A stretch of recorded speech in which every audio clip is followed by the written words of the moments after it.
Assalamu alaikum, everybody. Welcome to another Quran study. Today we'll be reading from Surah 5, verse 83. Let's all seek refuge in God from Satan the rejected. A'udhu billahi minash shaitanir rajim. Bismillahir rahmanir rahim.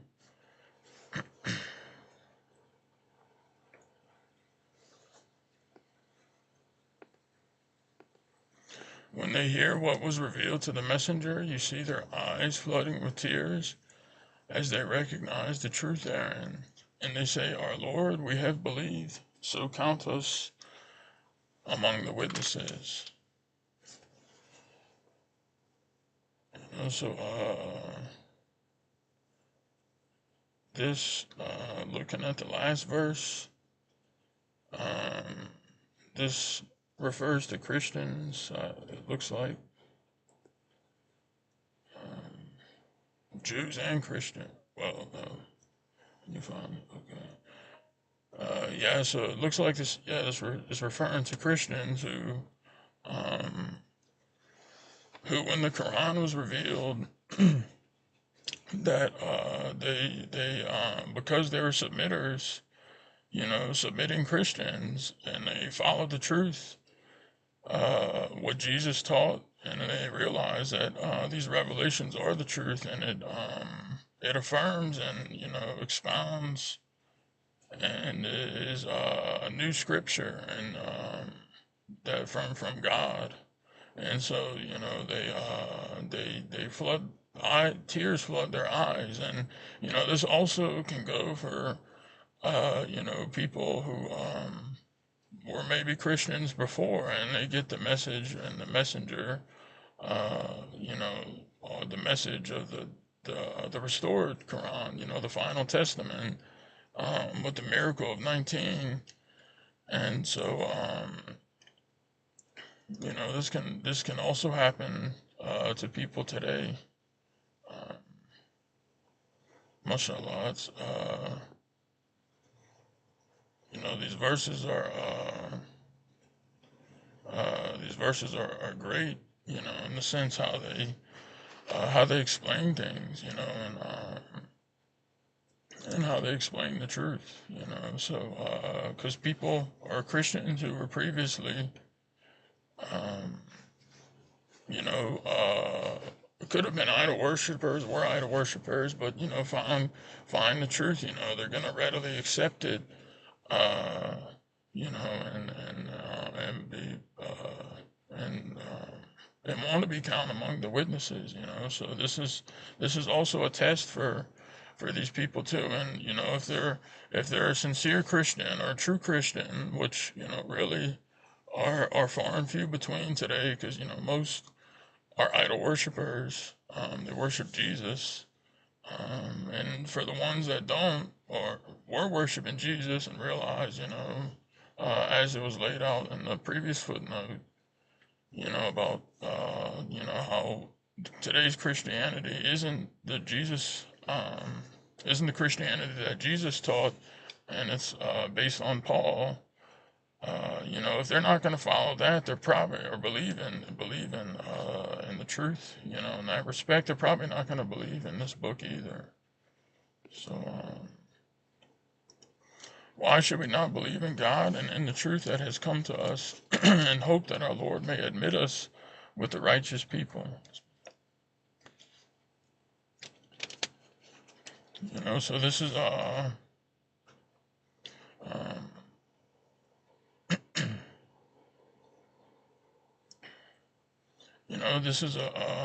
this is a good question that any, I guess, sincere Christian should ask themselves, like, if they really want to believe the truth, even if the truth is so different than what they're taught, or what they used to think was the truth, or maybe probably didn't believe it in the first place, knew something was wrong, and that's why when they hear the truth, they immediately gravitate towards it, and they like it, because it's kind of like that, that feeling,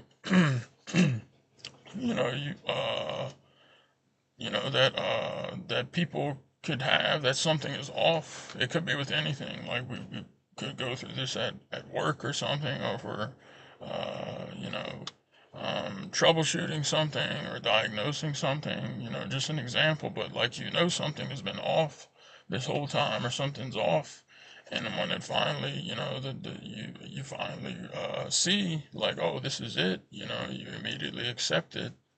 And so, this is probably the case, if they were maybe idol worshippers, or didn't actually believe, or knew something that was off with the message of today's, false Christianity, that pretty much everybody, I'm sure we've met, and I've met, and who's listening has met, is following the Paul version, which is not the correct version that Jesus taught.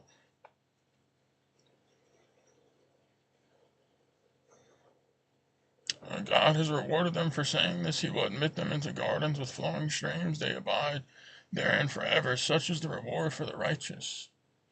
As for those who disbelieve and reject our revelations, they are the dwellers of hell. So this is the best reward that we can look forward to, and much better than anything in this world.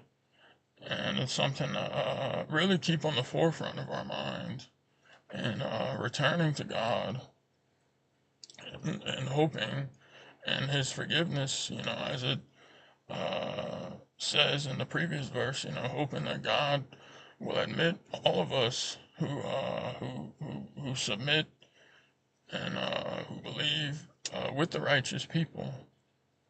Because these people are so few that submit to God.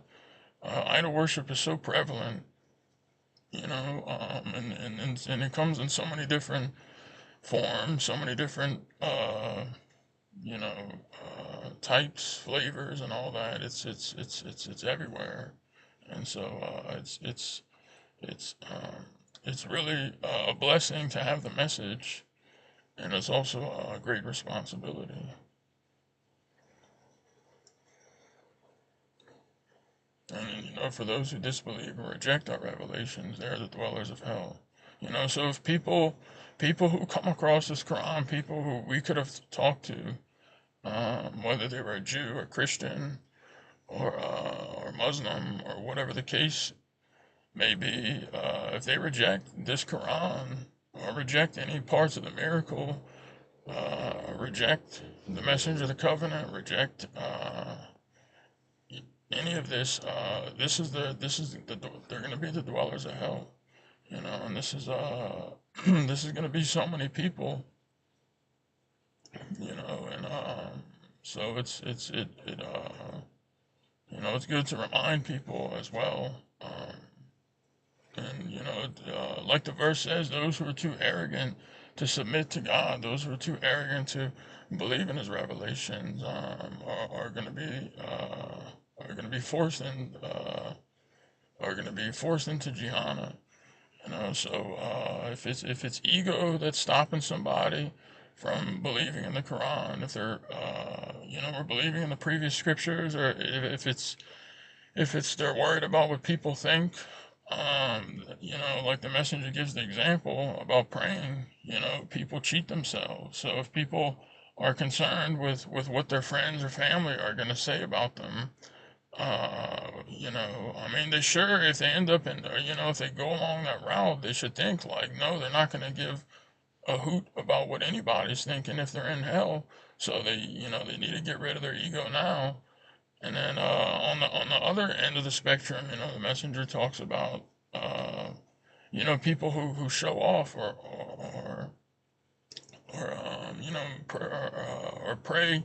He's talking about praying in public, I think, or praying privately, and feeding the soul.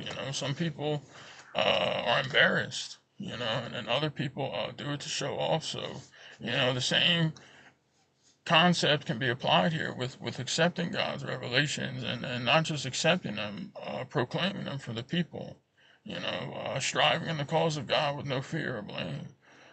So this is a test for people, and we can see a lot of people, I think, we've noticed fail, in one of these two regards, I think especially, from what I've noticed, or other Christians who've gotten the message or have grown up in the church, it's ego. It's just like the Quran says, what God tells us, it's ego that's preventing these people because they're worried about what people are going to say, worried about, how are they going to face their friends. The messenger talks about this, I think, in the audio for the introduction to the Blue Quran.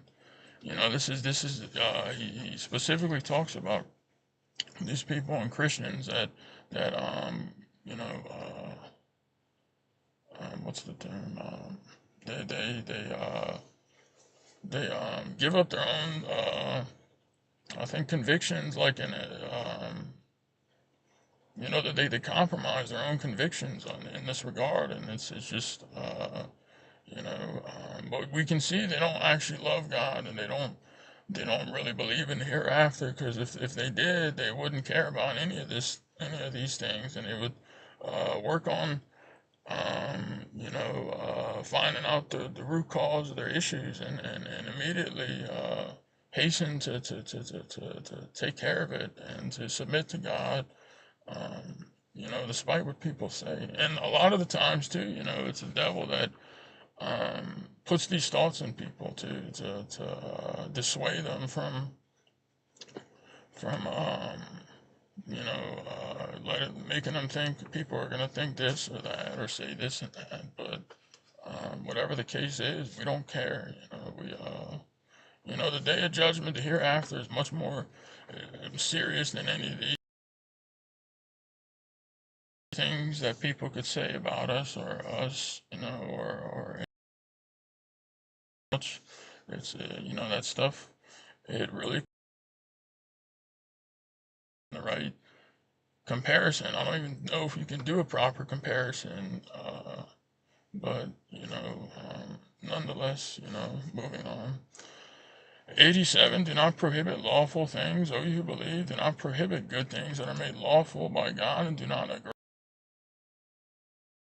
and eat from the good and lawful things that God has provided for you. You shall reverence God in whom you are believers. So we can see prohibiting lawful things is something specifically talked throughout the Quran about not prohibiting good things that are made lawful by God. And everything is explained in full detail.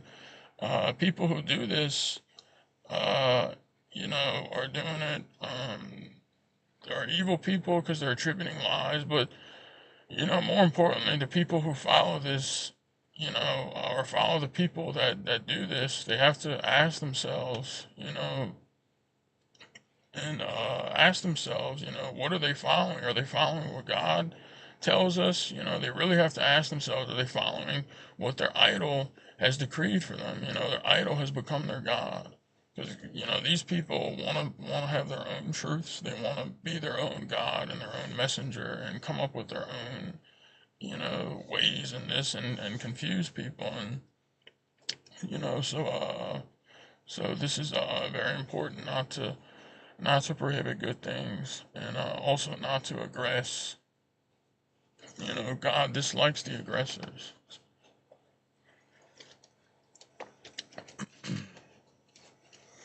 We know the rule. We don't aggress. However, if aggressed upon, we can defend ourselves. But we see a lot of people doing this today, aggressing, and these people, that do this, everything's recorded, and their time is coming. Nothing.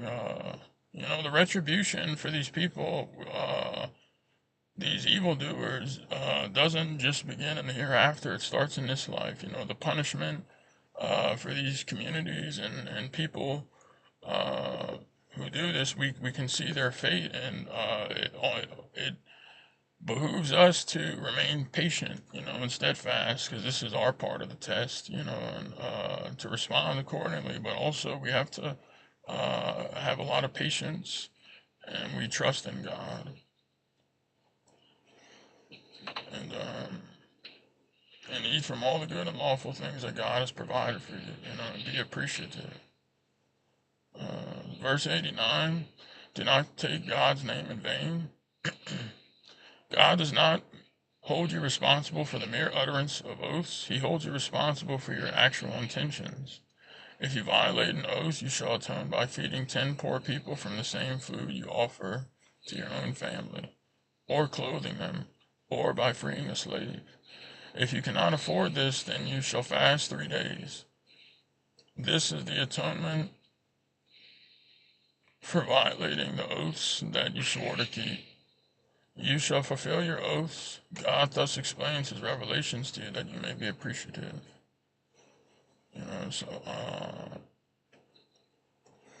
We're held responsible for our innermost intentions, our actual intentions, oaths, people could make oaths or swear by different things and say these utterances and various things, but the actual intentions is what God knows. That's what's in our hearts, and it's, similarly, if we look at when the fall happened and the great feud, those who as it's explained and told to us in the Quran, and clarified and explained by our messenger of the covenant, God knows what's in the hearts of everybody. So, he knew some people, when the angel suggested that, the rebels be thrown in hell, he knows what's, when he responded, I know what you do not know, there's things that, he knows. And I mean, thank God, this is the case, because, imagine if it was up to the angels or something, or, it would not be good for us. But, so our actual intentions is what matters. However, we also have to make an effort, if making oaths and stuff, as we're told here, if we violate oaths, there's, you shall atone by feeding 10 poor people from the same food, and,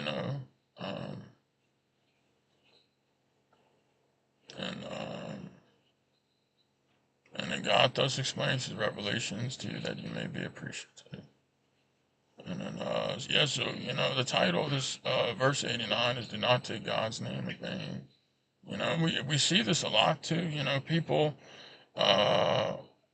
it's really blasphemous. I don't even want to say it, but like something people, I don't know, this new generation has been saying today, it's very satanic, but it's, it's similar to, when people say, I swear to, when people swear, like I swear to so-and-so, but, this new lingo today is just, I was just thinking about, how Satan will play with these words and stuff, and, because I was just watching a video yesterday, and, but, we have to reverence, God, and people naturally who do this aren't gonna, be taking God's name in vain, all the time. Intoxicants and gambling prohibited. Oh, you believe intoxicants and gambling and the altars of idols and the games of chance are abominations of the devil. You shall avoid them that you may succeed. The devil wants to promote animosity and hatred among you through intoxicants and gambling, and to distract you from remembering God and from observing the contact prayer Salah. Will you then refrain? So this is for our own benefit and happiness. Intoxicants and gambling is what they're told. We're told here they're abominations of the devil. So these and the altars of idols and games of chance. So this is a commandment for believers, and there's no exceptions at all. For somebody that becomes a submitter. There's no room for, like we know, the specific things that are prohibited, all these intoxicants, so there's no room for trying to look for like a way in, or trying to squeeze something in, or, even if it's, like we've discussed before in the past, even if a doctor deems something good, like, medical marijuana or something good for you, that's not, that's not acceptable, because it's still, there's no reason for this person to be taking it. You gotta ask, okay, why are they taking it? There's not, and if they think it's for their health or something, or or the depression, they should rely on God for those things. And so we know that the devil wants to promote animosity and hatred through these things, and also to distract us from remembering God. So next verse, you shall obey God, and you shall obey the messenger, and beware. If you turn away, then know that the sole duty of our messenger is to deliver the message efficiently. Those who believe and lead a righteous life bear no guilt by eating any food. So as long as they observe the commandments, believe and lead a righteous life, then maintain their piety and faith, and continue to observe piety and righteousness. God loves the righteous. So, being aware, beware, constantly thinking about God, and what we're doing, why we're doing, making God our God. This is pivotal for our success, and also our happiness, and then really our heaven starting here on earth, because it really is a privilege to believe in God, because when you realize how happy this makes you, and to remember God, crazy things could be happening around the world, or just small, interpersonal things that could be happening in your life. They're not going to bother you, because you're just going to remember God and think about God and know that God is the ultimate truth, and He's all that matters. All these other things are just an illusion, and pales in comparison isn't even the right term, but yeah, I guess, like the Quran says, everything else is nil, which I think NIL means zero. So they're nothing, like, so this is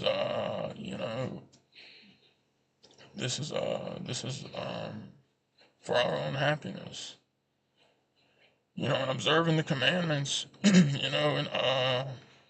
eating any food, those who believe and lead a righteous life bear no guilt by eating any food, so as long as they observe the commandments. So, you can eat any food. If you observe the commandments, you're obviously going to, refrain from eating that which is prohibited. So, believe and lead a righteous life and maintain their piety and faith. And so, once we come into submission, we have to continue to work on ourselves and grow our souls, and move in a forward direction, advancing ourselves, sending ahead for ourselves, right? Growing. Brother Raphael, I think your thing is on. Okay, thank you, mashallah. Uh, yeah, so continue to observe piety and righteousness. So this is getting the message and accepting it and believing it wholeheartedly is one thing, and that's great. But the journey just begins there, if you want to think about it like that. And it's and always staying on guard in this respect, because everything is too serious. This is our only this is our final chance, and there's you can't it's an understatement to or I should say, there's no such thing as not, as taking this too serious. There's no such thing as that. Like, this is literally, how people would say our life depends on it. Well, that's one thing, because like when people talk about that, they're talking about their, 50 to 100 year lifespan life, but really, even more than that, our eternal life depends on this. So this is the most serious thing. Um, and you have to take it seriously, really, when we think, like if we believe in what God is telling us in Adam's weight, is held accountable. And we know we have, the 10 for 1, thank God. He's the most merciful and the most just. We have the 10 for 1 credit, but, also we need every little bit of help we can get. We need, uh,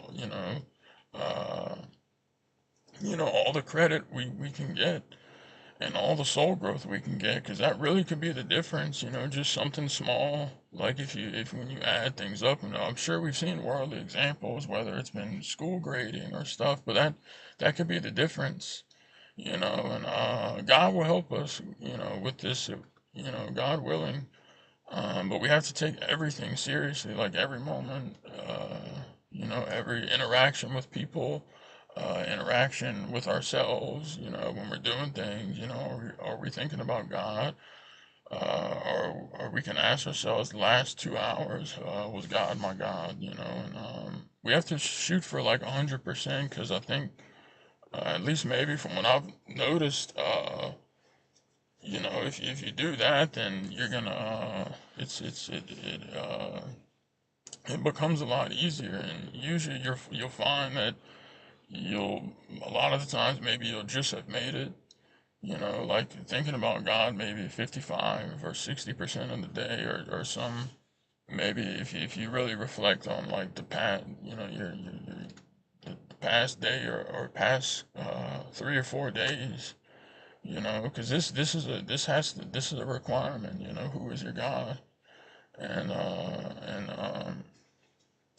and then when we, believing that God is doing everything, naturally it'll help us make God our God, like the majority of the day. Because, when we're doing something, or something's happening, or we're looking at something, some animal or something, or whatever the case is, or whatever we're working on, or we realize God is running everything, and right there we're getting credit for this, So this is how, this is how we're redeemed, and it also, also factors into, to us, and not committing idol worship, so, if something's happening, we realize God is doing it, or the weather, or whatever, or, whatever the case could be, by remembering God is running everything, you're not going to fall into idol worship, because you realize God is doing it, and therefore you're not going to give these human beings, or this animal, or whatever it could be, or this, or whatever thing is happening, you're not going to give it any power, you know. So that's why I think God is running everything. Is so, because it helps make God our God, right? Uh, which we'll be asked about, and will, like it says in Surah 75, the human being will be their own judge. And it also helps to prevent us from falling into idol worship, which is the only unforgivable sin. So we have to, um, God is doing everything. Essentially covers those two really pivotal things for our success, and happiness too. Because then things aren't going to bother us. And, the devil is always after us. He's trying very hard to distract us, right? Because he distracts us from remembering God. He makes people forget, he's made most people forget and disregard their covenant. And, so just look at how effective, he has been with so many people. So, so we have to put our trust in God too, that God will protect us from Satan and his schemes, and then also the evil people that are, scheming out there in this world too. Game conservation. Oh, you believe God will test you with some game within reach of your hands and your arrows during pilgrimage. God thus distinguishes those among you who observe him in their privacy. Those who transgress after this have incurred a painful retribution. So, this is a test for people, game that, there's a commandment to conserve the game. And so, in this fashion, these people, are going to have obviously an opportunity, freedom of choice to test, do they kill the game and violate the commandment, and it's within reach, so it's very close, and but obviously, the people who reverence God and believe, in accountability and don't take these things for granted, are not gonna, are not gonna transgress and break the commandment, during pilgrimage in this regard. Okay, so just gonna kind of speed things up, God willing. O you who believe, do not kill any game during pilgrimage. Anyone who kills any game on purpose, his fine shall be a number of livestock animals that is equivalent to the game animals he killed. The judgment shall be set by two equitable people among you. They shall make sure that the offerings reach the Kaaba, otherwise he may expiate by feeding poor people, or by an equivalent fast to atone for his offense. God has pardoned past offenses. But if anyone returns to such an offense, God will avenge you. God is Almighty Avenger. Mashallah. So thank God, even if you do this, you're not doomed. Thank God for his mercy, because, human beings, are very quick to punish, harshly and stuff, but, and it's also, we have to, remember, and we don't, not to abuse God's mercy either. God be glorified, none of, but like that's a term that I think the messenger has used before. People turn unappreciative of his mercy and will try to take, they're only taking advantage of themselves. But, thank God we have these things, so if you do sin in this regard, you're not doomed. He's the most merciful, so you're given a way out, if this happened to people, people should be really happy and jumping at the opportunity, you know, to pay whatever fine, or take whatever offering or or feeding, poor people, or by, an equivalent fast. So this is, and we see God has pardoned past offenses, but if anyone returns to such an offense, God will avenge it. So, all creatures of the sea lawful to eat, all fish of the sea are made lawful for you to eat during pilgrimage. This may provide for you during your journey. You shall not hunt throughout pilgrimage. You shall reverence God before whom you will be summoned. God has appointed the Kaaba, the sacred masjid, to be a sanctuary for the people, and also the sacred months, the offerings to the sacred masjid, and the garlands marking them. You shall know that God knows everything in the heavens and the earth, and that God is omniscient. So this one is a footnote, 97. Idol-worshipping Muslims have instituted two sacred masjids by consecrating the Prophet's tomb. The Quran talks only about one sacred masjid. So this is very bad. They turned the Prophet's tomb into a masjid, which is not good.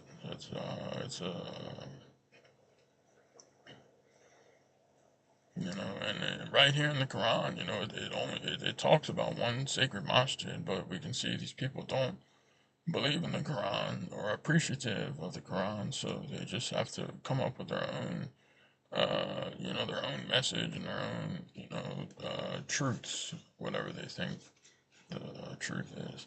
Know that God is strict in enforcing retribution, and that God is forgiving, most merciful. The sole duty of the messenger is to deliver the message, and God knows everything you declare and everything you conceal. Proclaim the bad and the good are not the same. Even if the abundance of the bad may impress you, you shall reverence God even if you are in the minority. You possess intelligence that you may succeed. So the sole duty of the messengers, all the messengers and prophets was to deliver the message. Like he doesn't ask people for money.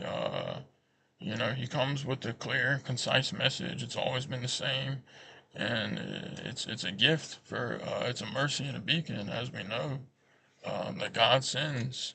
And it's not, I think, another fatal flaw, and it's tied to the ego of humans, the egotistic defiance, which is a human trait, is these people, you know, um, look at, or surprised that the messenger is a human being, and the fact that they think like this, it also kind of exemplifies the truth of it's in our nature to idol worship, right?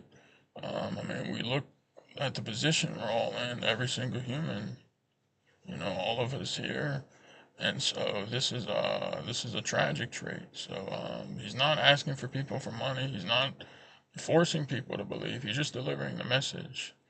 And really this should be, just this should make you want to believe in him even more. The message would make you, what he's brought should make people believers, but also augmenting that belief is just, he's not asking for people for money. And he's not even, and what he invites people to is makes perfect sense. And so, and it doesn't matter if it's coming from who it's coming from. If God does whatever He wills, and so it would make sense too that messengers are human beings just like us. I mean, imagine if, well, no, but God knows everything we declare and everything we conceal. So we have to make sure that everything in our hearts is purified, everything in our minds, and we ask God to help us. Especially coming into submission. There's a lot of things that we learn and we grow, and things that need our refining too. Like uh, as it was talked about, like when gold is refined or diamonds, you're left with a good product at the end, and then the bad, it floats to the top, and it's sifted away, and so we have to implore God to purify us in this way, because it makes this is how we should want to be, and there's a verse too that even says that the submitters um, love to be purified, because they know it's for our own good and happiness. And I mean, it's God can redeem us, God willing, and the hereafter He'll redeem us, and and fix our works for us, in this world and in the hereafter. So the bad and the good are not the same. So even if the abundance of the bad may be impressive to people, and so I mean even we're told. I mean this verse is for everybody. Believers, submitters, people who are want to believe or are not sure, or everybody. And so what it's saying here, even if the abundance of the bad may impress you. So it's talking to everybody. So this also is telling us that even as submitters, perhaps we look at things and um, it's probably our jinn or something whispering to us, or because we know where our jinns stood, but the bad can appear impressive, or grand in scale, but as now that we know the truth, and we're not gonna, this isn't gonna phase us, and then we're told too that, we're reminded here that it's not the same. So these bad things that, even, can sometimes, or impressive things can sometimes, be bad, or these worldly riches, or these treasures, or people's money and their status, these aren't, yeah, they may be impressive to look at and stuff, and grand in their scale, but if we remember it, it's not the same, and this verse is very applicable in a lot of other senses and ways I'm probably not covering, so maybe we could talk more about this too, because this is a very good verse, and so we shall reverence God, even if we're in the minority, you know. So, oh, you who believe, do not ask about matters which, if revealed to you prematurely, would hurt you. If ask, if you ask about them in the light of the Quran, they will become obvious to you. God has deliberately overlooked them. God is forgiver, clement. Um, Others before you have asked the same questions that became disbelievers there, and so this is a very interesting verse. So there's, I guess, there's some matters that, if prematurely revealed to you, would somehow hurt you in the sense maybe it would cause people, or we can see it's happened to people before who have asked similar questions and became disbelievers. So maybe someone who's coming into submission, um, or maybe it could also apply now. But if and with these things, we should always ask them in light of the Quran, so they become very apparent and obvious to us. And also too, it's important to remember the truth is very simple to understand, and our foremost mindset and attitude should be we hear and we obey. So um, you know God did not prohibit livestock that begets certain combinations of males and females, nor livestock liberated by an oath, nor the one that begets two males in a row, nor the bull that fathers 10. It is the disbelievers who invented such lies about God. Most of them do not understand. So these are more made up things that we can see that the disbelievers have invented about the livestock. Do not follow your parents' religions. Do not follow your parents' religion blindly. When they are told, come to what God has revealed, and to the messenger, they say, what we found our parents doing is sufficient for us. What if their parents knew nothing and were not guided? So this is a strong warning to people not to just blindly follow their parents, because this is, what if their parents were astray? This is a question that they have to ask. So with this being said, if there's any comments or questions, please feel free. Thank you.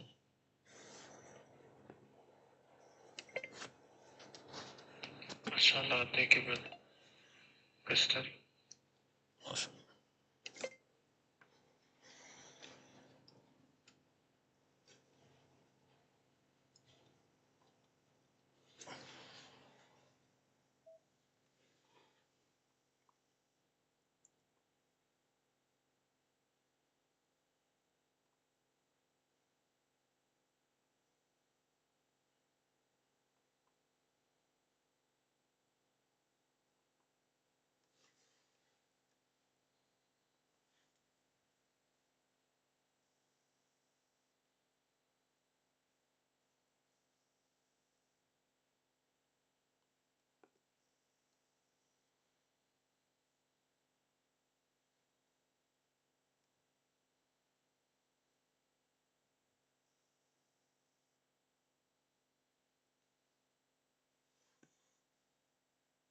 MashaAllah.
So are there any comments or questions from anybody about the verses?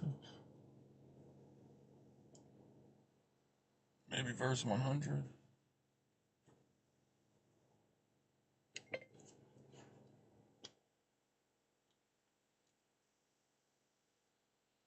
MashaAllah, brother. I was just reading that verse. Myself.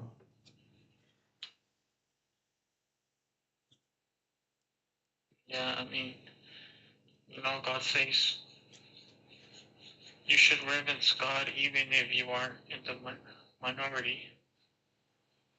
It shows you that even like if you're like um like it shows you clearly that not because you are a big group or so many people doesn't mean that they are righteous or they are doing the right things, um, or if they are following the true religion, submission to God alone, because it says that you should reverence God even if you're not great in number, in the minority, so the important thing is not numbers, it's not um, being impressive with your numbers or thinking that you have a certain uh, that like you're a certain figure or whatever. The importance is reverencing God, and sincerely devoting your life to God alone. And that's what's important. That's why we are here in this world in the first place.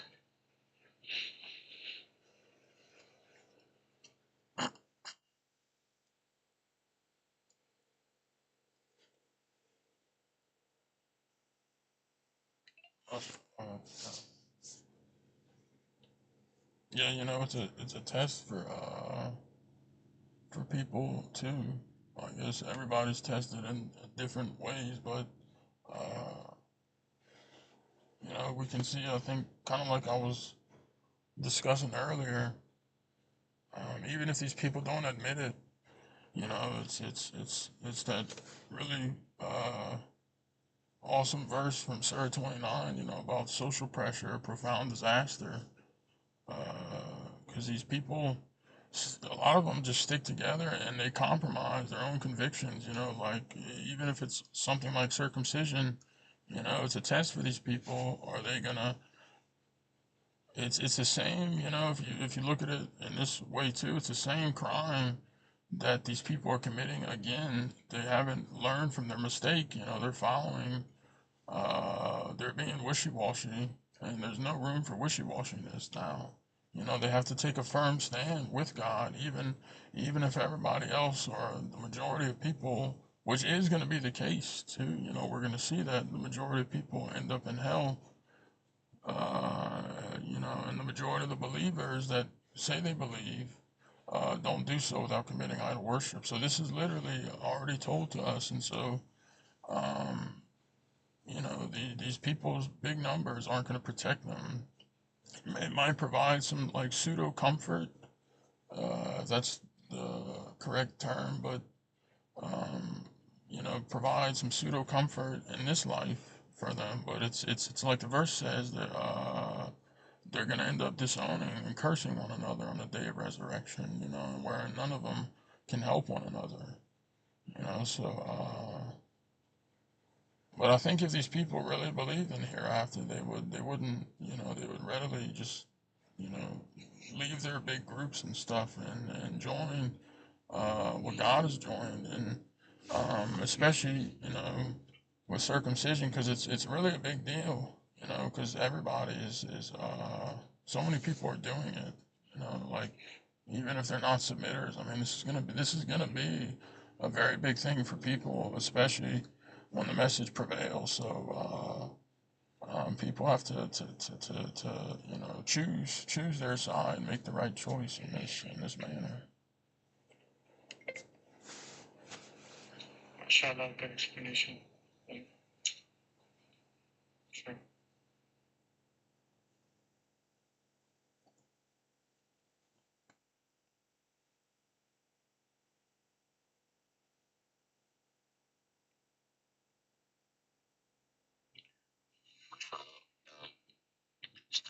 I want to make a comment on 583, right? Sorry, 590. Um, so, we're being reminded here that intoxicants and gambling are prohibited, right? And so this is detailed in the appendix that talks about intoxicants and gambling, right? And the messenger of the covenant has put it in very clear terms and explained it for us, like what the intoxicants mean. Like someone can read the Quran and look at the word intoxicants and then come up with their own definition of what intoxicants are. And maybe they can use that as a wishful thinking, thinking that they can get away with doing drugs and using some kind of intoxicants. But even the definition of the word in Arabic, indicates to us that what intoxicants could be, which is anything that covers our mind or hinders our judgment in some way. And we can see that that's not just limited to drugs that people take on the streets or alcohol. It also can include anything that even a doctor can prescribe to people. And we see that people not having regard for this a commandment when it comes to medications prescribed by doctors. Now, of course, if you are a true submitter to God alone, and you're truly on the right path and being righteous and observing all of the commandments, you will not, first of all, you will truly be happy, right? You will be at peace, and you will not need to rely on any kind of intoxicants. People have come and made statements like saying this is in their family and they have to take these things and etc. But God is telling us that these are abominations of the devil. And someone cannot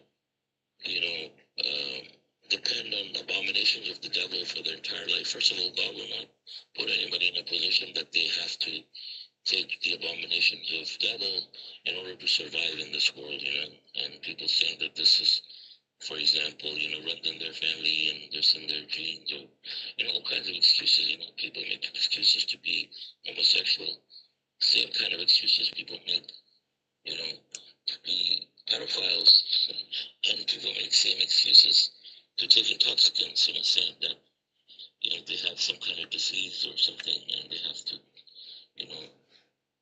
justify it by, breaking God's law, but we understand that, true happiness comes from God alone. And if you are in God's kingdom, first of all, you will not be confused. But even if you do, your resort, your shelter should be in turning to God rather than turning to these abominations of the devil. Obviously, if you worship the devil, then that's what you're going to do. You're going to turn to these things. You're going to turn to devil for help and refuge, right?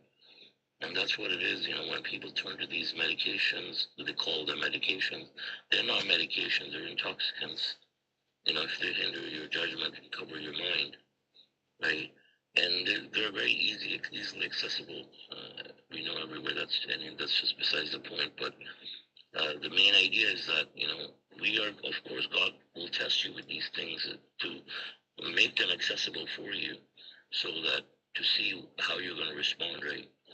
And I think many people fail this test also, even though they may not take hashish or marijuana or alcohol, but, they may take these other intoxicants, thinking that, can heal them in some way, we saw so many people, quite a number of people drop out just for this because they didn't want to give up intoxicants. It's kind of hard to believe and really sad that, something like this could make people fall off the path also, God says, do not prohibit lawful things, and do not, also do the opposite of, use things that are prohibited and call them lawful, and advocate that, there are people who say they're submitters and they take these medications, so-called, and then there's other people who will give them to other people, even though they may or may not take them themselves. And all of it is wrong, But we have to understand that, first of all, very clear that God said these are abominations of the devil, and, that means nothing good will come out of it. Obviously, there may be some benefits, but as God says, sins outweigh the benefits. And when you go on Satan's path, there's nothing good that will ever come out of it, right? And we have to remember that. People, God, when God calls it abominations of the devil, that's not something to be taken lightly. God knows the right words and the right terms to use for what it is, and these are really horrible, horrible things that can destroy people's lives and families and everything, their bodies, of course, and we see people make poor decisions, very poor decisions when they do things like that. And that's why God is looking out for us and protecting us. You can be the best. You can be the best submitter, even, let's say, and you can be the most intelligent person in the room. And when you take these things, it's going to go to nothing because you're going to do the, worst things when you take them, no matter how good you are, right? If someone gets intoxicated, he can do anything. And not to mention the effects it has on people's health. For example, people who believe that it can make them better, they should do some research, because it doesn't, it only makes them worse over time. For the short term, maybe for a day or so, they might feel good. But then when it wears off first, you get dependent on these things. And then once the effect wears off, then you feel worse. And then you have to take it again, to feel it. And it doesn't feel as good. And then you have to take more, And then you may have other complications and other problems, other conditions. And then you have to take other things, to try to mitigate. And it just gets worse and worse. Your life becomes worse and worse. So I think that we can never stress enough on this thing. The devil is our most ardent enemy, and he's always looking for ways and means to sneak, his, weapons, into our bodies, to sabotage us, to get us away from the message, to distract us from remembering God, as God says, right? So if something is going to distract you from remembering your Creator, is it, to ask yourself, is it really worth it? The price that you're going to pay for all of that, it's not worth it. If you're doing all these things for God, like doing your contact prayers and things like that, why would you want to just give up all of that and go to hell for something and that's, so temporary, right? And it's not going to help you truly. If you truly believe in God, you truly believe in happiness, then you should strive for the true happiness, right? Which will last forever, which is complete submission, and not giving into these things and cheating here and there whenever you can, to try to cheat. Of course, of course it's stupid, right? It's foolish to resort to these things.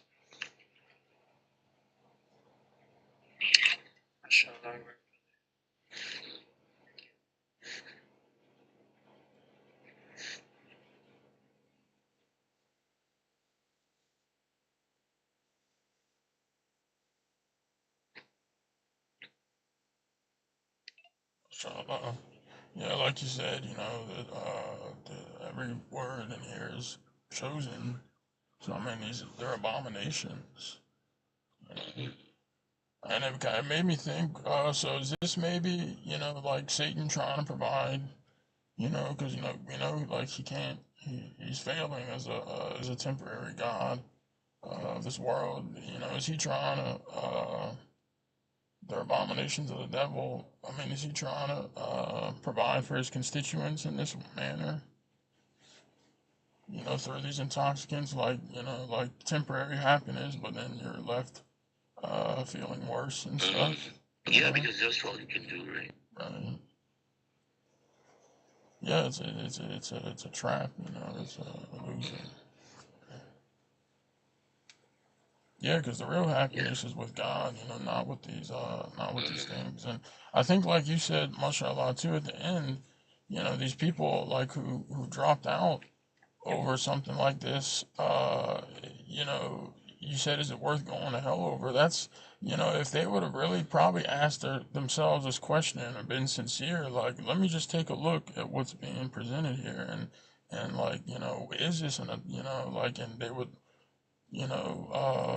really need to argue against themselves, like, come up with reasons to stop taking them if they were struggling to see it in the first place, with these drugs, even if they're from this doctor and stuff, they have to, mashallah, like they have to look at it like it could literally send them to hell, and then also think about what they're wasting, like what they would be missing out on paradise, like they're wasting.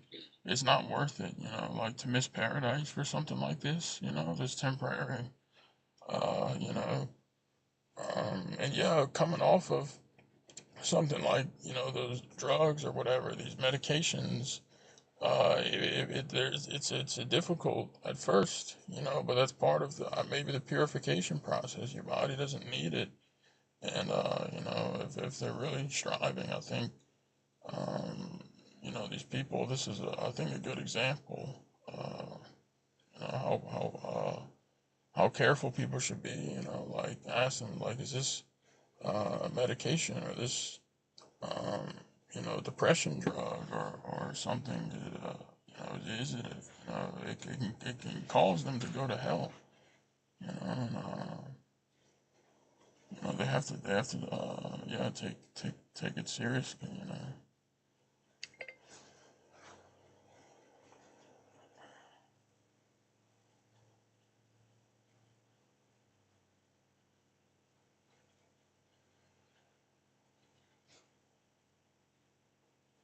I mean, it should be easy for people too, like these people are relying on these things for happiness, and instead of turning to God for support and help.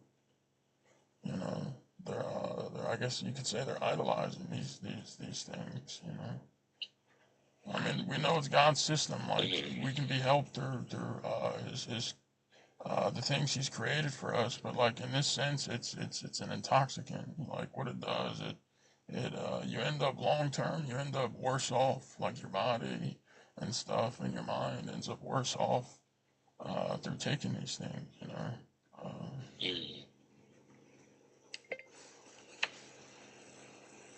Yeah, also, in Surah 4, verse 43, it says like basically you cannot even do your salah, if you're doing intoxicants.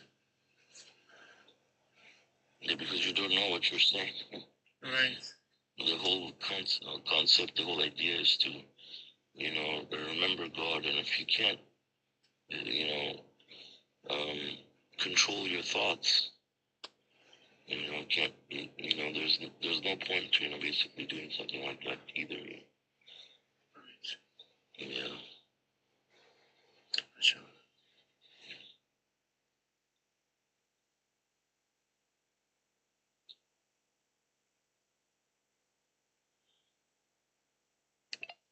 Brother Joffrey had a question, I think, in the chat.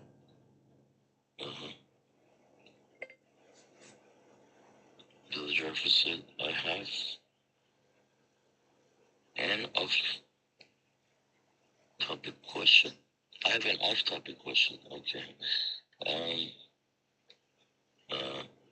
Yesterday I had a discussion with someone who says he follows the awliya, which means the saints, the so-called saints. He told me things he witnessed, such as that person knowing some stuff who normally couldn't know. He gave me some examples, and he said he witnessed this himself. So no matter what I told him, he wouldn't accept the message. The main reason is that he witnessed these things. I know that some people communicate with the devils who gave them information. So the question is, how do we understand this situation? How do we understand this situation? How do we understand this situation? Like, how do we understand your question, brother? like,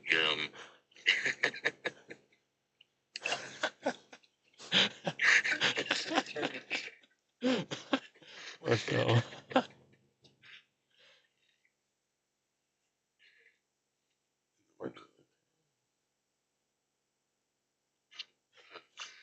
yeah. Well, of course, I mean, God says, that, we should stay away from, witchcraft. And, God says that anyone, who does these things,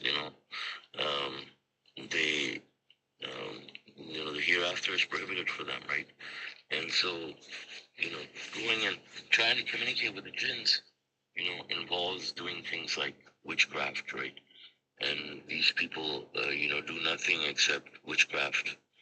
Their jinns come and give them this information. I mean, and also, these jinns, like, the way they work is, as the Messenger of the Covenant has also talked about this quite extensively, I believe. He's like, he says that these jinns are liars. I mean, of course, they have been around for a few hundred years, and they can travel very fast, and they can get information about the events that may have happened, in the past, by talking to each other and being around for a few hundred years, So they know certain things in the past, that have happened, and they can give you that information pretty quickly, by communicating with each other and stuff, and having that access to, things that have happened. But also, God also tells us that they don't have access to the future, and they may make predictions, they may lie to you, they may, try to deceive you and stuff. But God says these people who do these things, obviously, they have, they'll have no share in the hereafter. And also, when you put yourself in that situation, God has protected us from these jinns, and our guardian angels are there to protect us. But when people indulge in these things, they take themselves away from that protection, and those jinns can really harm you. Like, when we see in the movies and stuff, when they say, these people, like the jinn will give you your wish or something, but you have to give him your soul, or Satan to Satan. Like, it kind of works this way. Like, when you put yourself in that position, these people can hurt you. These jinns can really harm you. You open that door, for these jinns to, be part of your life, and then you can't, you will regret it later. Really, you will regret it later. And I mean, what is it to know? I mean, what is it that we need? Like, what is he trying to get from those people, right? I mean, God has given you information that you need in the Quran, right? So what other information do you need, or events you need? I mean, like, the thing is, these people can use whatever information they have, and they just try to make you their servant, make you idolize them. But then what are you going to do with whatever extra information or benefit they have, if that's going to cost you your hereafter? Right? It's not worth it, obviously, like other things, other temptations or other benefits people try to get, like cheating or adultery or things like that. I mean, they do it, but then they have to pay the price. I mean, what is the price for this? I mean, this is serious stuff, right? Right, not something people can take lightly. So, I mean, people who are doing that, obviously, and will not accept submission for something like that, obviously, I mean, they're going to hell, so.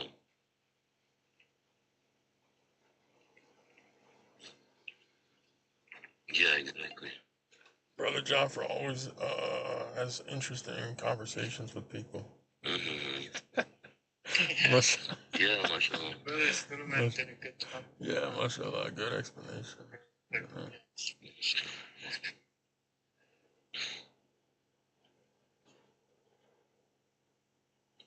So your grammar is fine. It's your spellings, brother. Not your grammar. Just kidding.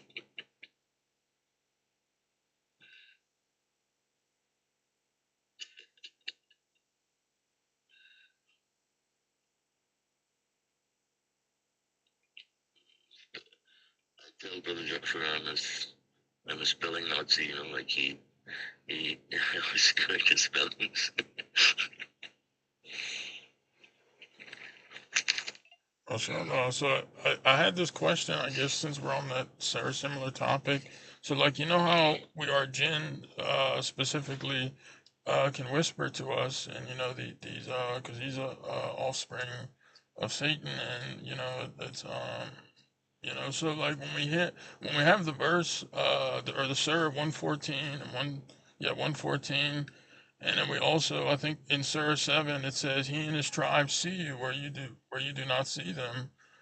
So like there's not going to be jinns whispering to us, you know, even if Satan and his tribe, you know, these you know, these bad jinns and stuff are I mean, you know, listening to us, you know, whether it's right now or whenever, they're not the ones whispering to us, you know, it's just our own companion, right, that's whispering to us. So and then when we look at Surah 114, we see that you know, we're seeking refuge in God from the whispers of the devils, right? And then also in Surah 23, we see I think verse 97 and 98, how we're seeking refuge in God from the whispers of the devils, and also lest they come near us. So how does this? How are we supposed to understand this? Like with our companion whispering to us? Yeah, mashallah, very good question. So when it says that they see us, but we do not see them, right? We do not literally see them, and they literally see us, right? That's not talking about whispers, because you know they're invisible to us, basically. So we can't see them, but we are visible to them, so they can't see us. So that's that. And then when it talks about the whispers of the devil, like, you know, the devils are not just jinns, right? The devils are humans and jinns. Human and jinn devils, right? The Quran refers to both of them as devils. And yeah, so the thing is, you have your jinn. Your jinn is not going to be a devil if you're a submitter, first of all, right? Your jinn is going to be good. But other people that are devils, you know, other people that are bad, of course, they're also devils, and their jinns are devils, right? Like the person I was talking to you about yesterday, people I was talking about yesterday, like they could be devils. Oh, I see. Right? Yeah. So. And they can be talking to you. They can be telling you things like, you know, and they're through their jinns, like their jinns could be communicating with them, let's say, right? And then they could be giving you ideas. Yeah, and they're talking to you, and these are right. So that's yeah. And then also you have if you think about it this way, like Satan is a devil too. Satan is constantly whispering to us, and you know, through his descendants also. Even though your jinn is not a devil, but you know, he's still prone to communicating his point of view to you. You know, being a descendant of Satan, right? So, but I mean, obviously that doesn't open the door for every jinn to come and whisper to you. Like I mean, it's bad enough though, but I mean, we already have a companion constantly living within us who's whispering to us. So we have to, you know, use that, right? But um, you don't have like every jinn um, listening to you and coming inside your body and trying to communicate with you, because they don't live inside your body. So they don't have access to, you know, your communication system where they can directly, you know, insert thoughts into your your thoughts, mix them and give you suggestions, but Satan has access, right? Satan, like we know, for example, Satan did come to Adam and Eve too, and Satan is allowed to live in this time. He can, you know, either directly or indirectly, you know, he can communicate, ideas. So, yeah. MashaAllah, thank you.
So, Circle asked the question, does spell really exist? I believe that she's referring to, like, witchcraft, right? So it does exist, as God says in the Quran, As it says, God said that, this information was given to people as a test, and God says they use such information, they abuse the information, by resorting to evil scheming such as breaking up of marriages, etc. And the two angels did not divulge this knowledge to people without telling them that this is a test for them, right? And they abused that. So these things obviously work. And they can also backfire on people who do them. Yeah, I mean, Messenger of the Covenant gave example. Yeah, mashallah. The Messenger of the Covenant gave example of a woman in Haiti. Haiti is a country where they practice idol worship. They practice witchcraft. It's actually it's actually designated as their national religion, and so, like, she hated the Messenger of the Covenant, and she was a disbeliever, and so she did a spell on Dr. Khalifa, and he said that his angels, told the jinns to go do it back to the person that sent you, and he said that she ended up in a hospital and almost died. So. Yeah, and didn't she admit to that? Nothing can harm you. That's how they found out about that, because she admitted or something. What happened? I believe so. That's how else would we know about it?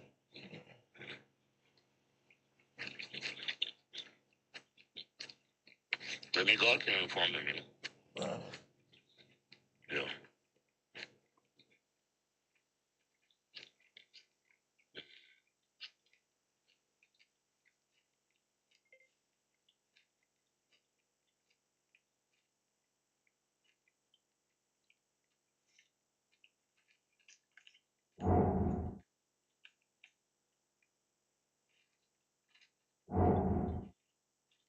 Yeah, the thing is, God's angels are protecting us. We have protection based on our actions, Like if I do something wrong, um, obviously, there is a limit, right? Like, for example, if I miss my prayer or something like that, that does not give, enough,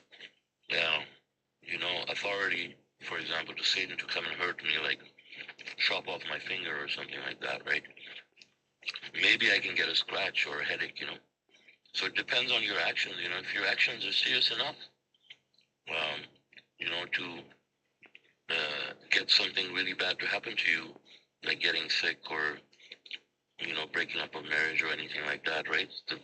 So that depends on the level of protection you have lost, Like, for example, one easy one I can tell you is like someone who is also practicing black magic, for example, or witchcraft, can easily be affected by witchcraft himself, right?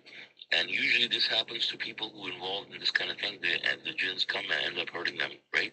Like in the woman's case, right? She was indulging in witchcraft herself. So she put herself in that position where she, didn't have God's protection. So she tried to do the messenger. He was fine. They couldn't, but she could. He was out of it, and so they went and did it to her, and she ended up in the hospital. And there was a similar example. I want to share. There was a person. I'm not going to mention their name because people listen online and they abuse. They hope, use these things in ways you will never expect. So it's good to keep confidentiality.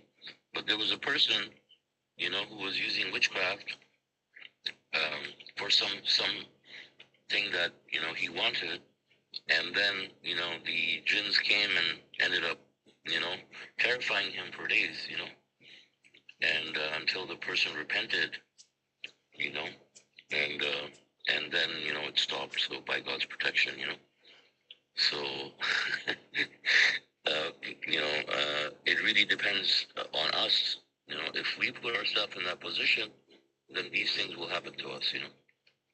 If you stay in God's protection, if you recite, let's say Surah, Al-Falaq and Surah Nas, for example, right?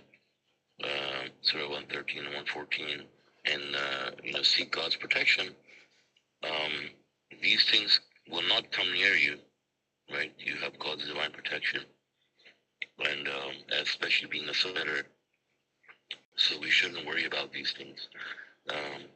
When we're submitters and we're following God's law. But yeah, for people who are not in God's protection, like there's so many idol worshippers, they put themselves out there, for Satan to come and hurt them. They're already in Satan's kingdom. They're his constituents, right?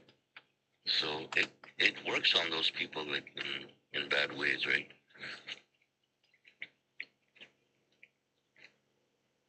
Yeah, there's even things like we see.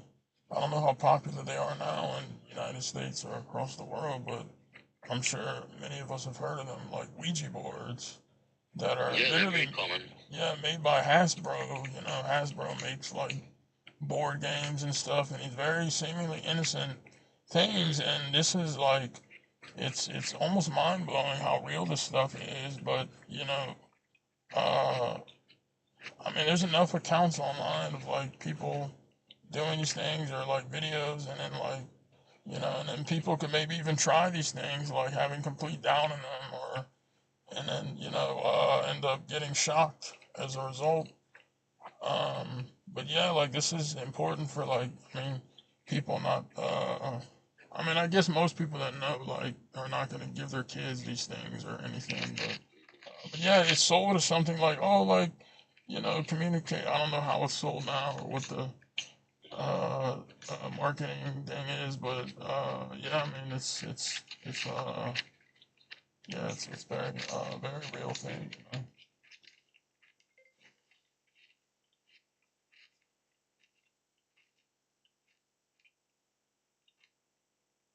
We can say psychics too that like dude, like I was watching this YouTube video of like this James Randi. He was I think a popular Mythbuster, or he was a magician, but like he just did magic tricks, like pull a rabbit out of a hat or something, make people laugh and stuff. And but he would like have these psychics and stuff on the show, and then or these people who could teleport or telekinesis. It's kind of funny to watch.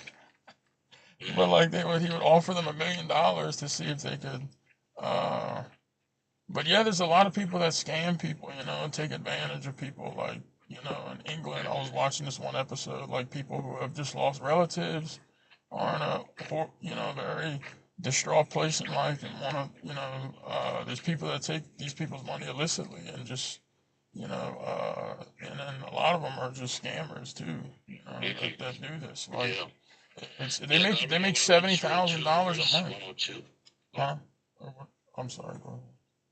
Yeah, God, I want to read Surah 2, verse 102 that I was referring to. It says, witchcraft condemned. They pursued what the devils taught concerning Solomon's kingdom. Solomon, however, was not a disbeliever, but the devils were disbelievers. They taught the people sorcery and that which was sent down to the two angels of Babel, Harut and Marut. These two did not divulge such knowledge, Babel referring to like Babylon, right? These two did not divulge such knowledge without pointing out this is a test. You should not abuse such knowledge. But the people used it in such evil schemes as the breaking up of marriages. They can never harm evil. They can never harm anyone against the will of God. They thus learn what hurts them, not what benefits them. And they know full well that whoever practices witchcraft will have no share in the hereafter. Miserable indeed is what they sell their souls for, if they only knew. So literally they sell their souls to the devil, right? By doing these things.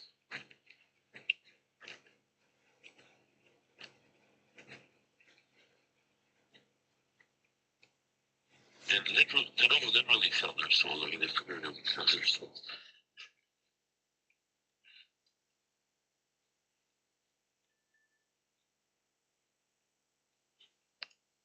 Shut up, brother. I mean, thank God, that He protects us from such evil things in this world. Yeah. Yeah, because these things can really, really hurt people, like mentally, physically. They're not like us, right? They have more physical energy than humans have.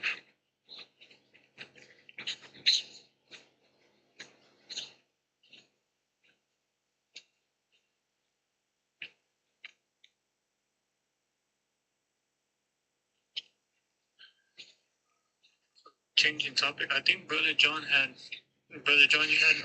you want to talk more about verse 100. I think about the part where it says, even if the abundance of the bad may impress you. Yeah, mashallah. Yeah, more like other people's maybe more examples. Because I think I gave like an example, but I'd like to hear other people's examples about this. Sorry, I missed that question. What was the question again? Verse 100, where it says the bad and the good are not the same, even the abundance of the bad may impress you. So I gave like one example and stuff, but I want to hear other people's examples and like thoughts on this verse, like, and Right. Yeah, so I mean, it talks about the minority and the majority, right? So the abundance of the bad is, the numbers, the huge numbers that people like to boast about, like the grand Quran study. right, yeah, And, exactly. people who are on the wrong path, will use their numbers as a way to justify their numbers. And then also, we see these people, obviously, the believers, true believers are always going to be in a minority, right? But, there's something to be said about huge numbers. Like when you see a crowd full of huge numbers, like gives off this, image of like, unity and, strength and stuff like that, right? So we look at these people together, for example, and we get impressed by it. We may get impressed by it, but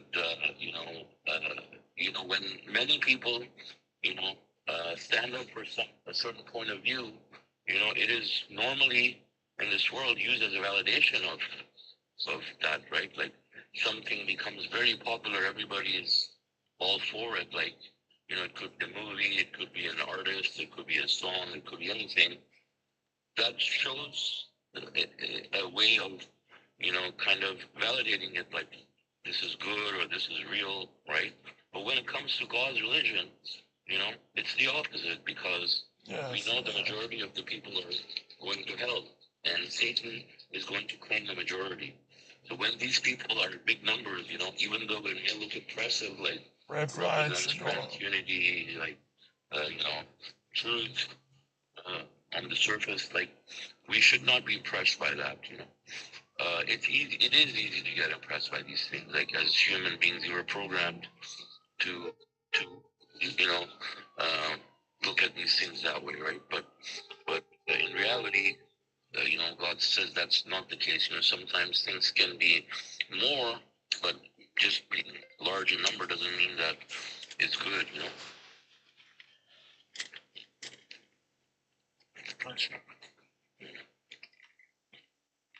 Yeah, because the one thing that always comes to mind is if we look at pretty much what history has taught us. It's always not just history, but in the scriptures, in this Quran, and the previous scriptures too, about the paths and all that. It's never the big crowd. This is after time and time again. This is literally the ones that have joined the majority and have gone astray. And that's part of and it makes sense, like it augments my understanding too, because it's more of a test, for people, like, and we can see exactly why so many people probably are in this big crowd, because it's easier, they feel more comfortable, they're not, ridiculed, or these but being in a minority is much different. um So your voice keeps cutting out. I didn't get the last part. oh, my prayer alarm went off, maybe that's why. But yeah, it's a it's also a test for people as well, and we can see um that it also makes perfect sense, because if everything was so easy and clear cut and dry, people would just all be correct in their understanding, and they would all just follow each other. But we see this the exact opposite, as we from what the Quran tells us, from what even it's mentioned in the previous scriptures, and it should be a wake up call for people of the previous scriptures. Like, I don't know how it isn't, because it's right there in their own book. That literally he's saying the majority of you will fall into idol worship. You're gonna go astray. You're gonna go on the um, wide path, and literally every Christian, like, this is literally the group they're part of. So it's like, imagine if if somebody tells you, like, the 90% group is gonna go astray, and the 10% group isn't. And then let's just say, like, you look, or you find out, oh wait, I'm in a 90% group. Like, aren't you gonna, like, isn't that gonna raise alarm flags? Like, wait, I'm probably following something wrong here.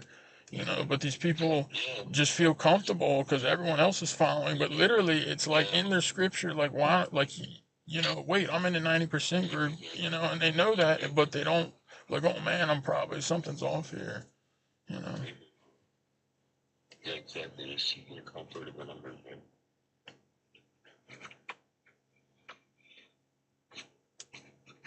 Sure.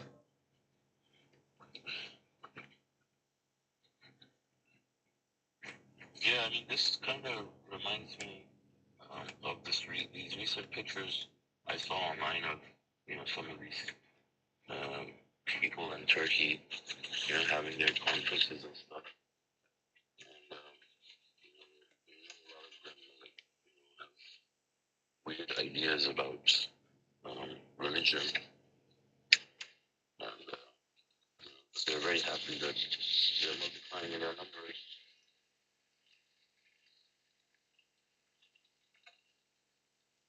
And like we also have, for example, like the followers of Adib, right? They're also the Quranists. I mean, they're also quite large in numbers now.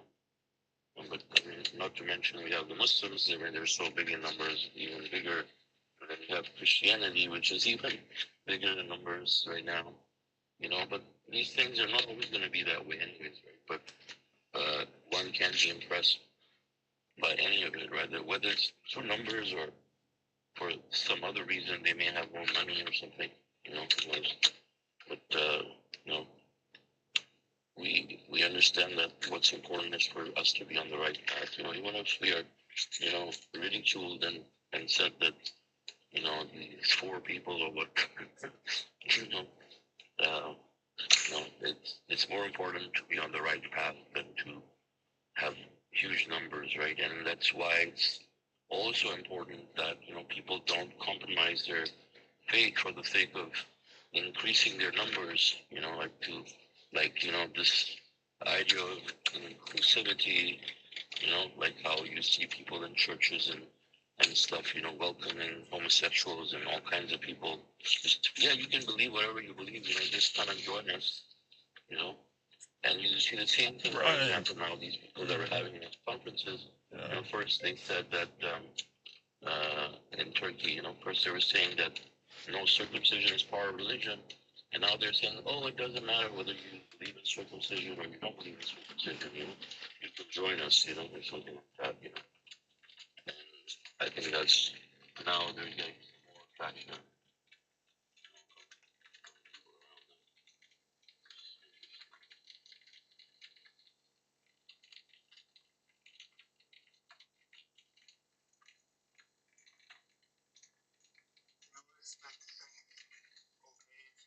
It's okay if you pray with an idol worship, or it's okay if this guy is or whatever. It's a straight up idol worship. Yeah. That's. I wonder if. Yeah, I wonder what would happen if someone went to that conference and gave a presentation against circumcision. See how they would respond.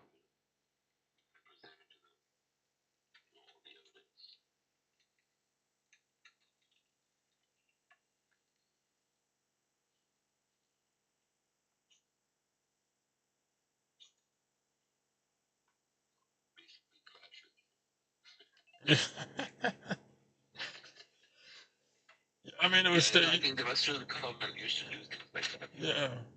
Yeah. I mean, even too, if you're not good at public speaking or something, you could just play a video like that you've made. I think, you've made I think a few good videos, and if people, that, I mean, in of itself is a wonderful presentation, and then you could maybe say some comments or something at the end, or before starting, and um, but yeah, like there's that would be a good way to strive and stuff. Yeah, I think, what I think? Oh, go ahead. I'm sorry. A lot of these people are on TikTok, etc., like online, but I'm not sure if we have, Brother Jaffer, I'm not sure if we have these things translated in Turkish, right? Because they don't speak English like in Turkey. If you don't speak English, for a lot of people, they don't understand anything. So, any English, So, it should probably be translated for them, like, in their language, for them to have some reaction to that.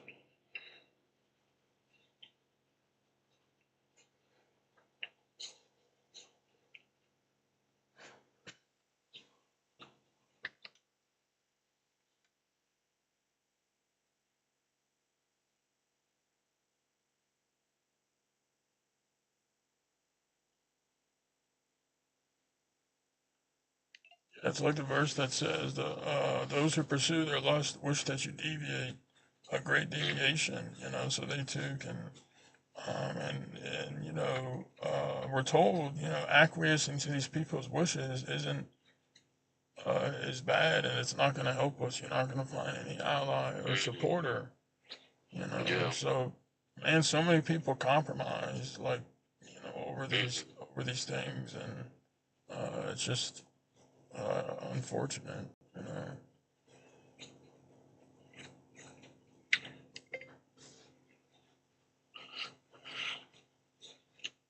Yeah, I think maybe writing like books or articles is still a good way to promote the message in different languages. Like these things, I think, can also be written for some of these people. Maybe we could make videos later too. Yeah. AI or something like that. Yeah, that'll be good.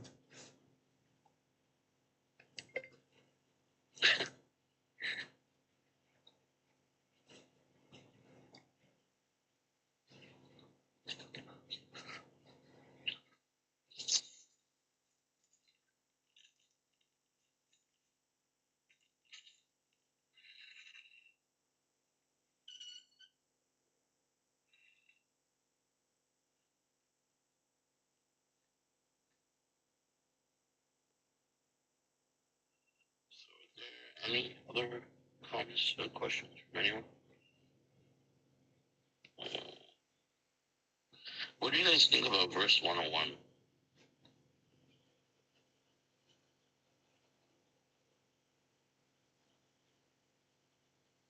Yeah, that was the other, I think, comment or question I had made. Um, yeah, if anybody else wants to. You want to ask a question about the question that said don't ask a question? That's funny. Yeah, like the way I've understood this from the past, because like I've heard this verse before, and I think um,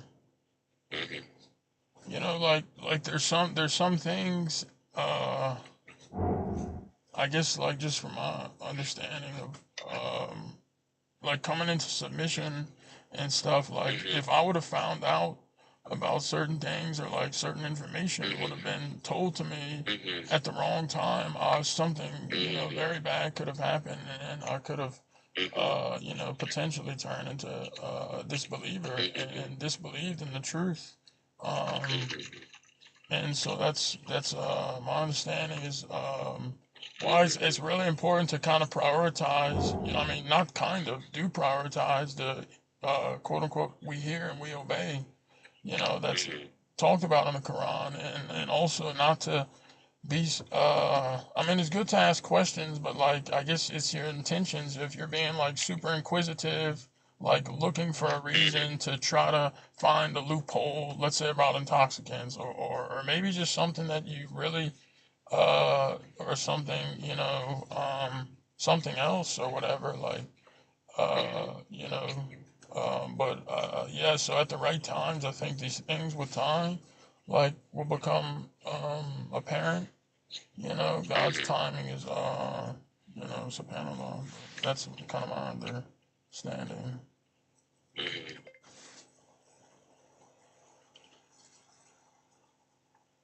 Yeah, exactly. I mean, that's the right.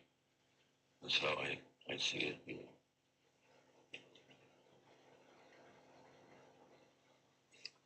MashaAllah, yeah. So when it says in the light of the Quran, does it mean like um, we're studying the Quran, or does it mean just with the mentality? Like, of course, we read the Quran, we know um, the messages of Quran. Does it mean like um, uh, you can ask them and just like without having like the Quran open and like like studying the Quran, just like how sometimes we have questions and we're not studying the Quran, but we remember some verses and stuff like that, or does it has like what do you guys think? Like, does it have to be when we're studying the Quran? No, I mean, so, like, first of all, like, asking questions is a good thing, right? I mean, asking for other people's perspective, is a good thing. Like, I just asked, like, what do you guys think about this verse, for example? Like, I want to hear other people's perspective, right? That's the reason of us having Quran studies, so, like, we can exchange ideas, we can get to learn more, we may not understand certain things, you can get a better understanding. But I think, like, this is talking about, like, prematurely, it talks about, like, let's say, someone becomes a submitter and he has a lot of questions and he wants to get an answer about everything all at once, wants to get information. There may be things that he might not be ready for at a certain time, and if that thing, becomes evident to him at the time when he's maybe not really ready, it could backfire, right? And I think, um, like, I mean, I've seen this happen in my own life. Like, when I first became a submitter, like, I was obviously very inquisitive and doing my research, but I was also going at a very, very fast pace, in learning everything about submission, and I had some questions, and I asked a question, but I think it wasn't explained to me in a very wise manner, and that ended up triggering me to kind of like refuse it and stuff, and it kind of ended up backfiring because it kind of repulsed me from submission, for some time, and things like that can happen. So basically, we're being asked to like be patient, especially when we're new, to take our time, to study everything, you know, with patience. I mean, there may be questions that we may not immediately, become evident to us, Like, for example, you've come to submission, right? And you have realized, okay, like this person is a messenger of God, and this is the truth from God. I've seen the mathematical miracle is the truth, right? But there's certain things that may not be fully clear to you when you first become a submitter. Like, I think John gave an example of, let's say, like the age of 40, or Mashallah, yeah, I was about to some other say. examples, like, So, just, just, you have to, at that point, just tell yourself, okay, maybe I don't understand it now, but at some point, it'll become clear to me. This does not mean that the message is inconsistent or incorrect, it's just something that I will understand maybe in the future, rather than just, like, being stuck with it in your mind and asking questions about it, and then, uh, because you cannot understand it and you're not ready, you end up, rejecting it. MashaAllah, thank you, brother. Yeah, mashallah. Yeah, mashallah, for mentioning the age of 40, and yeah, what brother Jaffer says about the ego, because like when I was, you know, in 2021, when I think, when I first got the message, similar to brother Suleiman, I didn't appreciate or didn't really know what you had, and for some years, I drifted, and Satan really works on people too. Especially, I mean, we can see why so many people, um, come into submission, and they fall off the path.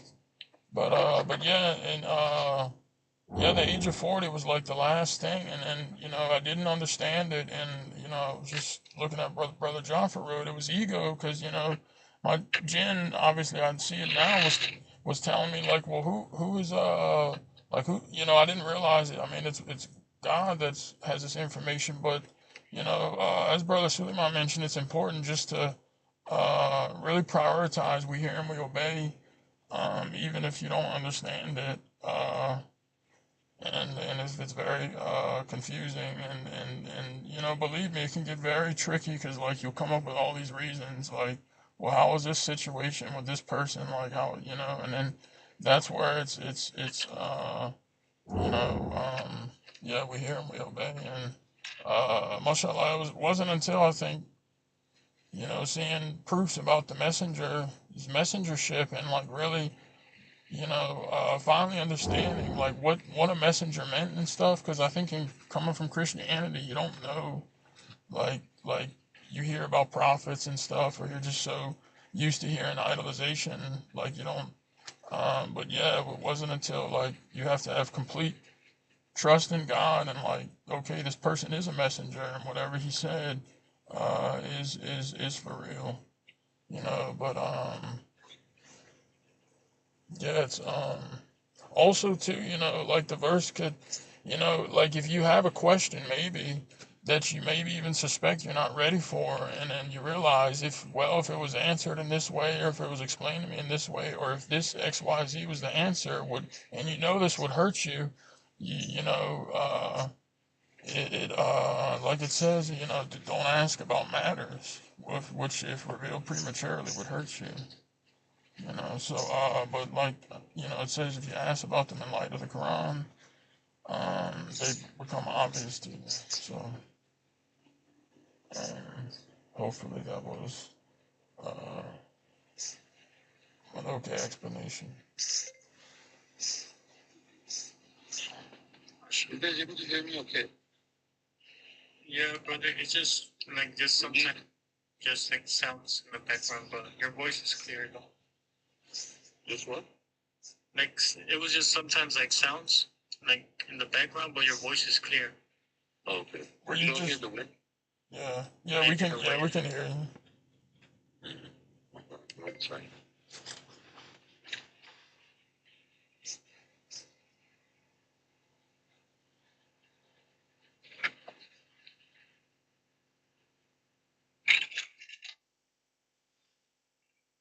I mean, even too, you know, people, like something else that comes to mind, you know, like when I talk with people, you know, people talk about aliens and stuff, you know, and I know it might make some people You know laugh, what?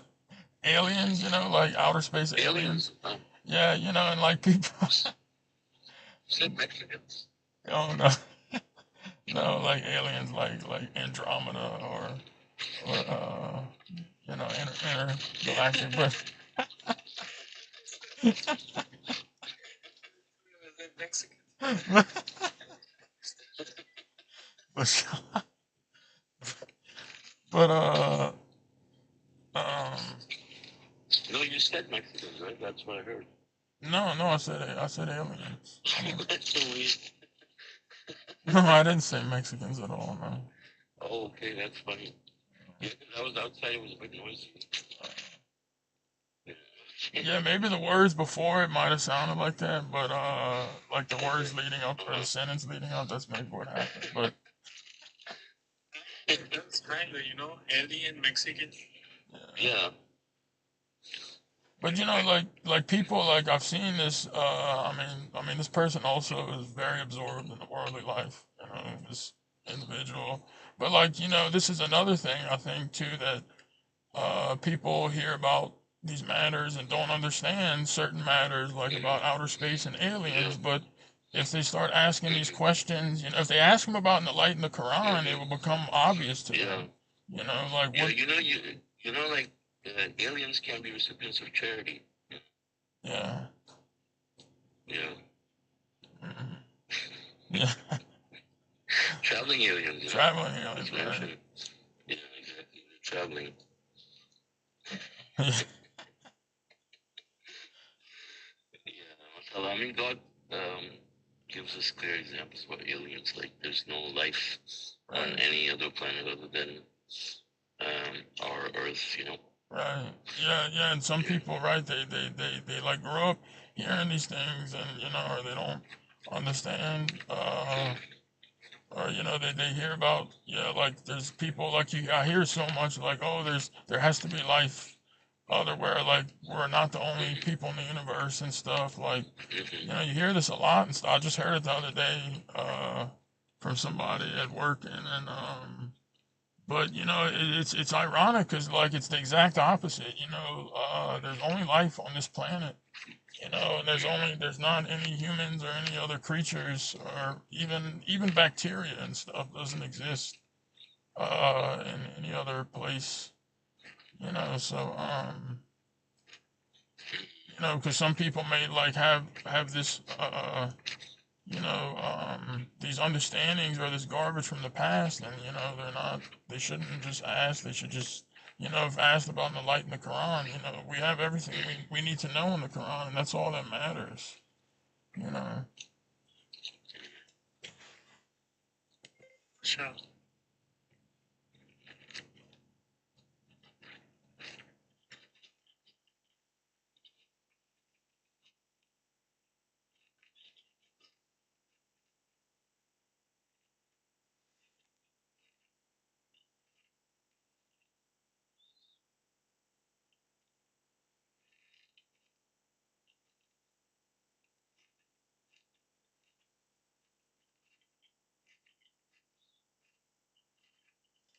Another example too, it's like with fallen angels and stuff. I didn't understand. This was another example. But I like afterwards. Like how these things are explained in the verses, and we can refer to the introduction and appendix. You realize like things you grew up learning or teaching, or were taught, I should say. Uh, you know, like the Quran says, the Quran confirms what's true and dispels of the falsehood. So all these matters are clarified. Because if you don't ask them in the light of the Quran, or like you try to stick to your understanding about, something like demons or fallen angels and stuff, like a lot, which is heavily, I guess, focused on Christianity for some reason. Like they're so obsessed with casting these creatures, casting these creatures out in Jesus' name and stuff. It's a big circus show. It's and the Quran it like explains all these things too. Um,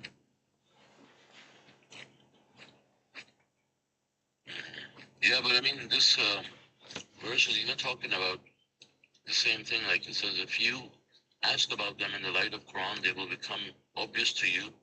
God has deliberately overlooked them. uh,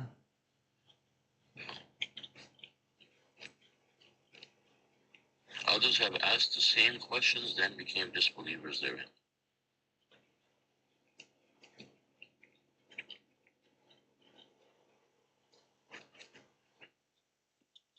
when it says God has deliberately overlooked them, that's meaning like overlook the questions that are being asked, or like the thing that, or the subject. The subject, yeah. The subject. Oh, so it's meaning that some of these things aren't, uh, like some of these things, aren't really important. Is that, uh, is No, that but like it's like the it's not way important for us to? the way everything is presented, is the way it was meant to be presented. And if certain things are not obvious to you right now, there's a reason for it. Right. Okay. Yeah. Yeah. Makes sense. Right. Exactly. Like I mean, like God would put all these things like in clear terms, like right from the beginning. But that's not how even the Quran is structured, right? I mean, if you look at the commandments and everything, I mean, God, use certain techniques and stuff. Like, for example, like wife beating and things like that. I mean, there's a way. God understands the human psychology, and He has a way of putting things in a way that we can accept. Like even looking at the Quran itself, like how the Quran was revealed slowly, in order to, we know it was in order to save reduce memory, but also like thinking about it from those people's perspective also, it was just kind of in stages, given to people also. Uh-huh. Yeah, because even in, doesn't So, it, it's in yeah, Surah 73, it's a heavy message. You know, it really is yeah. a But I heavy mean, message. For, our understanding grows over time on things. Things that we don't understand in the beginning become clear to us later. Like when I became a submitter, there were there were certain things that kind of also prevented me. I remember from becoming a submitter, right? Like the things about the messenger of the covenant was a big one for me, and other things like um, that now mean nothing, like very insignificant. Those questions that I had were kind of stopping me. But when I decided to become a submitter, I told myself that it's fine. I accept everything, and they're gonna become clear to me at some point. And alhamdulillah, like now they're very clear. They're just not even something that I care about anymore. And it was something just so small that seemed like a big deal at the time.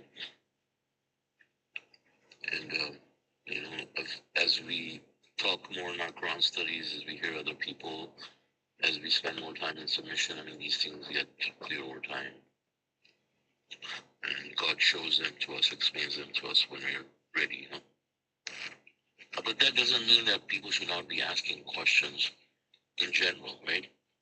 As we know, like for example, like in the Quran studies, Messenger of the Covenant, they were asking all types of questions, right? And people were, looking for advice on various issues, and we should always do that, But certain things that if they're like really bothering you or not clear to you, like things that are fundamental to our belief, let's say, um, like we should be patient. That's how I understand it. mashallah, yeah, very true. MashaAllah.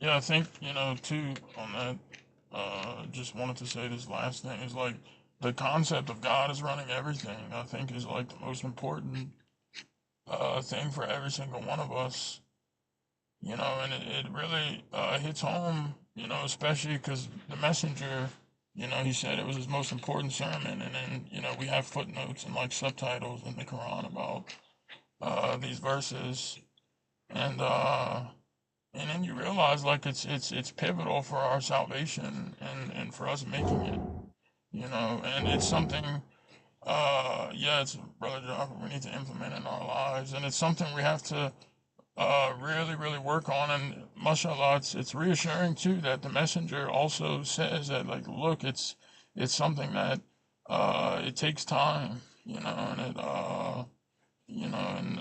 in his sermon, his khutbah, he said it takes time, and but we have to stay on ourselves. We have to remind each other, remind ourselves, about this, and so like just the concept, it could take, like he said, even, not like for non-submitters, it's like a foreign, like it's very difficult. He said, but it's like you had mentioned, being patient and growing in these understandings, like to where eventually all of ourselves will be proclaiming this.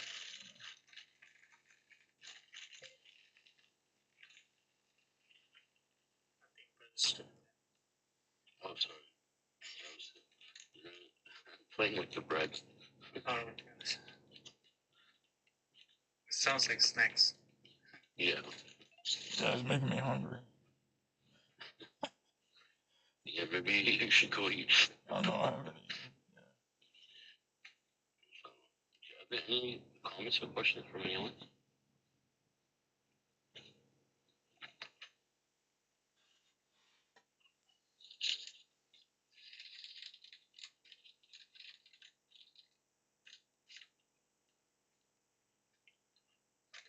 If there are no other comments or questions, God willing, we can conclude the study. Thank you, Brother John, for leading the study, and thank you all for participating. Um, your participation is very important. God says we should force ourselves to be with the believers, and anything else, like we should prioritize our Quran studies, over anything else. When God says you should force yourself, meaning we should force ourselves, and let's prioritize our Quranic studies, both both like in English and in Turkish, and let's try to, be as engaging as possible, participating, asking questions, commenting, and that would encourage other people to join us and make our studies more valuable, God willing, and interesting. So, God willing, we'll have our next English Quran study at 2 a.m. 2 p.m. Pacific time, and God willing, we'll see you then. Take care. Assalamu alaikum. Assalamu alaikum. God bless you all. Assalamu alaikum. God bless everybody.